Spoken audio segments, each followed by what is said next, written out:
নমস্কার বন্ধুরা, বাঙালি হেসেলে আপনাদের সবাইকে স্বাগত। আজকে আমি আপনাদের রান্না করে দেখাবো হাঁসের ডিম দিয়ে কিভাবে চুই ঝাল গোটা পেঁয়াজ রান্না করি। একদম হালকা মশলা দিয়ে রান্না করব।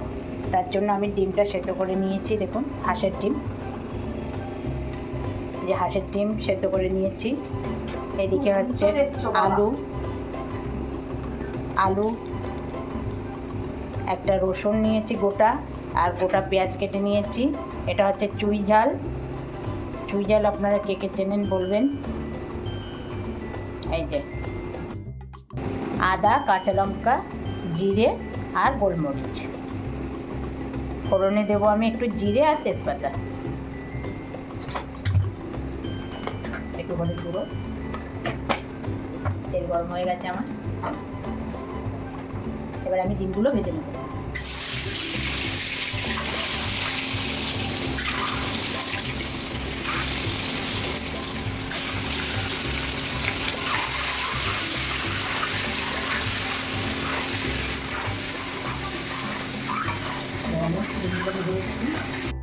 আসবো না, ডিমটা ভাজা হয়ে গেছে আমার। এই যে হাঁসের ডিম, আর বেশি ভাজবো না। এবার আমি ডিমগুলো তুলে নেব।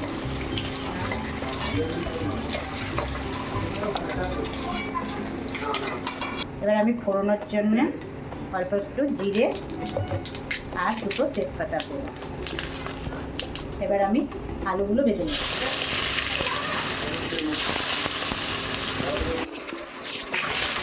আলুগুলো একটু লাল লাল করে ভেজে নেব।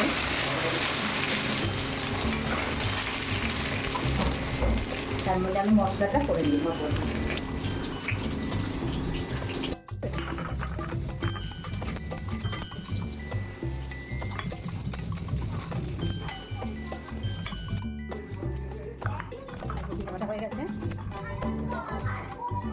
লঙ্কা, আদা আর রসুন বেটে নেব।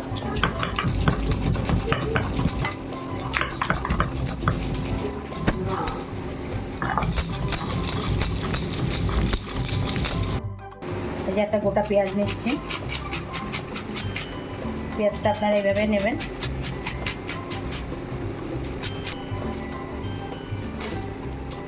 এই যে গোটা পেঁয়াজগুলো কড়ার মধ্যে দিয়ে দিলাম, দিয়ে এতে চুই ঝালগুলো দিয়ে দিলাম, রসুনটা দিয়ে দিলাম, দিয়ে একটু নাড়াচাড়া করে নেব।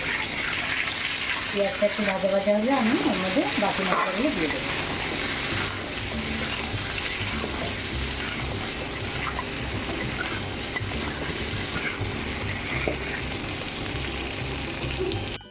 পেঁয়াজটা যখন ভাজা ভাজা হয়ে গেছে, মানে কালার এসে গেছে পেঁয়াজটা। এবার আমি ওর মধ্যে দিয়ে দিলাম রাখা মশলা দিয়ে ডিমটা কষিয়ে নেব। এর মধ্যে লবণ পরিমাণ মতন,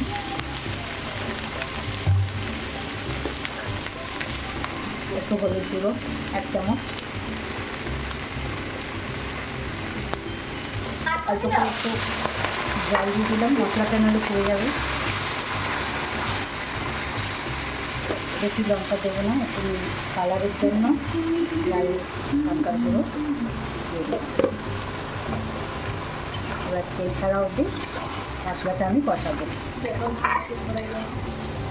এবার তেল ছাড়া অবধি মশলাটা আমি কষিয়ে নেবো। এই যে পেঁয়াজগুলো কিন্তু গলবে না, এগুলো গোটা গোটা থাকবে। এগুলো গোটা গোটা মুখে পড়বে, ভালোই লাগবে খেতে। হাঁসের ডিম দিয়ে করছি তো, ওই জন্য পেঁয়াজটা দিলাম। আপনারা পোলট্রির ডিম দিয়েও করতে পারেন এইভাবে, অল্প মশলা দিয়ে। দেখুন তেল ছেড়ে দিয়েছে মশলা থেকে। এই যে মশলা আমার কষানো হয়ে গেছে। কী সুন্দর কালার! শুধু কালার দেখলে আপনার খেতেও সুন্দর, গন্ধটাও কিন্তু ভালো হয়েছে মা। তাই? হ্যাঁ, আমার ছেলেমেয়েরা এইভাবে খেতেই ভালোবাসে। আমি কিন্তু ভিডিওতে দেখানোর জন্য কিছুই করি না। শুরুটা আমি যেটা রান্না করি আমি সেটাই আপনাদের সঙ্গে দেখাই, শেয়ার করি। ওটাই আবার আমরা সবাই খাই। এটাই আমার ভিডিও করার জন্য আলাদাভাবে কিছু না। এবার দেখুন মশলাতে তেল ছেড়ে দিয়েছে। এবার আমি ভেজে রাখা ডিমগুলো ওর মধ্যে দিয়ে একটু কষিয়ে নেব।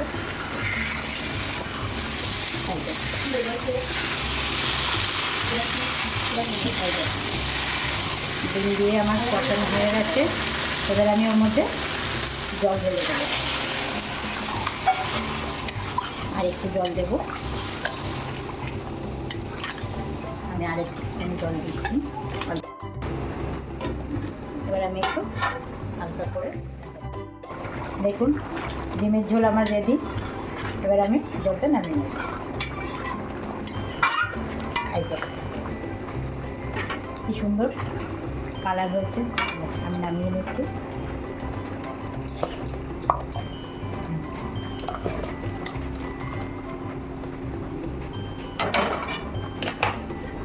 দেখুন কি সুন্দর পেঁয়াজ, এই যে পেঁয়াজগুলো কিন্তু গোটা গোটাই আছে। এই যে পেঁয়াজ, এই দেখুন, এই যে পেঁয়াজ দিয়ে আলু দিয়ে চুই ঝাল দিয়ে, যে চুই ঝালগুলো। ডিমের ঝোল আমার রেডি। আজকে তাহলে এই রান্নাটা এই অবধি রইল। সবাই ভালো থাকবেন, সুস্থ থাকবেন। ভালো লাগলে একটা লাইক শেয়ার করে দেবেন।